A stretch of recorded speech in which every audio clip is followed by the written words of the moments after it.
Angelina Sondah kini juga dekat dengan anak-anak Reza Artamevia, terutama Aliyah Masaid.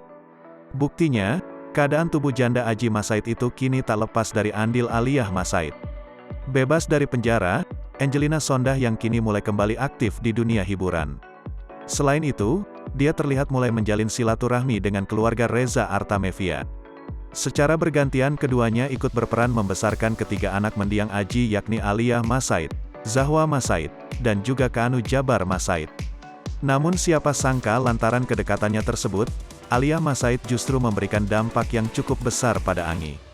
Pasalnya diakui Angelina Sondah, lantaran putri sambungnya tersebut kini ia berhasil menjaga bobot tubuhnya meski sudah menginjak usia 44 tahun.